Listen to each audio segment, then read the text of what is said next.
All right, everybody, welcome to part two to my reaction to Lessons and Tears off of 2112 by Rush. Again, two fantastic songs. This album has been amazing, in my opinion. And what I love is the production on this album seems so much bigger and a little more squeezed. It doesn't have that rawness that the first two for sure definitely had. There was definitely an uptick in production on Caress of Steel, but this is very, yeah, I love the production on this. I'm just one of those guys. I liked that squeezed kind of, not fake, forced, modern, overly processed, but I love the processed, just big sound. And there's so many layers and so much going on, and I really can tell that the time definitely went into this one. And I hugely appreciate that. Big time. Really, really love it. So let's talk about Lessons for a sec. Man, Alex is, of course, a master on the electric guitar. He is one of the few guys to me that can take an acoustic guitar and use it for a rhythm section and make it really just enough. Like it's it's so cool. A lot of guys do it, but I guess it's what the rest of the band is doing around it. It's the unit as a whole, of course, which makes it so cool. But a lot of times when I hear acoustic guitars and just these simple strummed chords and basic patterns and progressions, it really can be a turnoff for me because I don't know. A lot of times it sounds cheesy, generic, maybe just kind of like a reach. Like you guys are kind of stretching. When they do it though, because the rest of the band is so talented, everything's full. It doesn't feel cheesy. If you had a simple beat going on and just a little bass groove that's switching up, every four beats or whatever, it's just kind of like, that's not exciting. But when they're grooving really hard and Neil is doing his stuff and then he's like crack crack crack, it's just like the acoustic guitar kind of just becomes, I don't know, it almost, it's just there, but it's, oh man, you know what I mean though. It just works. It works in such a cool way. And the fact that he can solo like he did, and man, again, another solo that came in so beautifully and so perfectly on that song. And the tone, fizzy in an awesome way. I mean, I usually don't like when guitars sound thin and kind of, fuzzy and fizzy and stuff like that. Like I've said it before, I'm a very, mid-range kind of guitar tone guy. And if you've ever seen any of my guitar playing, that's just my tone is kind of that thing.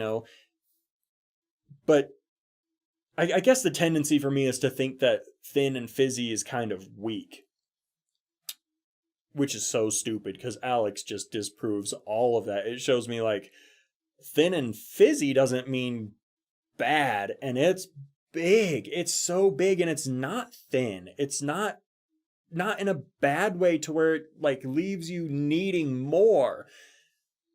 It's so powerful, and the range of emotions that he just like pulls out of me with the simplicity of what he's doing, and the rest of the band. I mean, I bands can very often overplay. Very often they do overplay. And they want to just like, it's the just because we can mentality. I don't think that Rush is like that in any specific maybe segment of a song. Now there's some songs like 2112, it's like, oh, just because we can, like we're going to show you. You guys want radio hits? Like here we go, just because we can. But it's not, that's a song as a whole. It's like, wow, why did you guys do that? And it's incredible, but it doesn't feel like showing off because it's musical, it's cohesive, it's amazing. And so that's what I mean about like this. There's so much going on in little places, but it never feels forced or overdone to the point where it's like, we get it. Like, I love Yngwie Malmsteen. I love the technique and the talent that he has, but sometimes it's kind of like, man, you ever just slow down and just do a descending bend and a nice pinch harmonic or something like that? And it's not his thing, and that's cool. But the more I'm listening to this stuff, the more I'm appreciating the beauty of simplicity and the beauty of cohesion. It's awesome. It's really fantastic. And guys, Tears, I'm a sucker for a ballad every once in a while. I'll sit here and I'll bang my head and I'll internally, probably more than externally, because I'm not one to shake the whole floor in the camera and just look ridiculous and stuff. But internally, I'm just going with it and I'm feeling it and I'm, oh man, this is awesome. But throw on a good ballad and I'm like, I'm just as home there. And the way that Geddy sang that song, it's so awesome because as the vocalist, for me personally, maybe it's just because I like focusing on the instruments, but I feel like sometimes I'm like, do I overlook the vocals? I'm not overlooking the lyrics. Like, I have them here every song I do and I'm listening to them. And, I'm like paying attention to it and stuff, but I'm like, am I overlooking the vocals because I'm so amazed by the musicianship? This song sucked me in and it was like, Geddy Lee can sing. And he can be soulful and beautiful and passionate and, emotional and all these.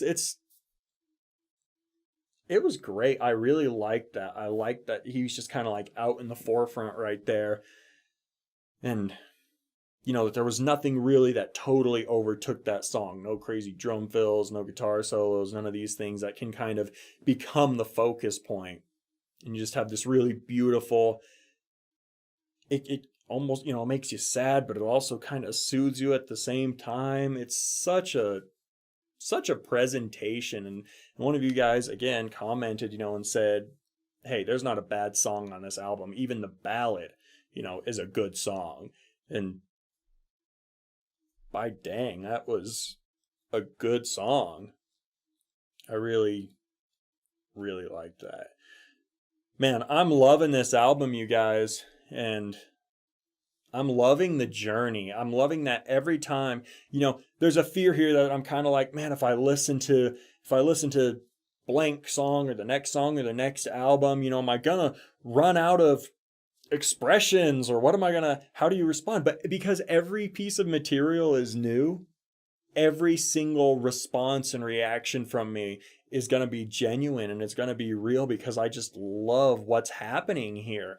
And I love who these guys are and what they're doing. And I love the direction they've gone. And I love the fact that they're just, oh my gosh, they're so musical and so imaginative, and the storytelling, but then some of the simplicity of some of the songs. It's such a range, but yeah, it's awesome. It's so good, you guys. I'm excited for this. And like I said in part one, after this album, we'll probably do a live album if that's where it slots in. I believe it is.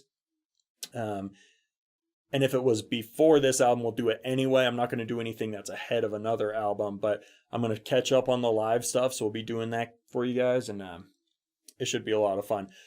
All right, everybody. Thank you so much for watching. I really appreciate it. If you enjoyed this video, give it a like. Leave me a comment if you would. If you have not already subscribed, please do it and hit the bell icon. Also, give me more suggestions for more bands and more songs because I am wanting to start getting more stuff on the channel. We were just getting back into the groove this week, and so I've just been pumping out a bunch of Rush to try and catch up, and I'm glad I have.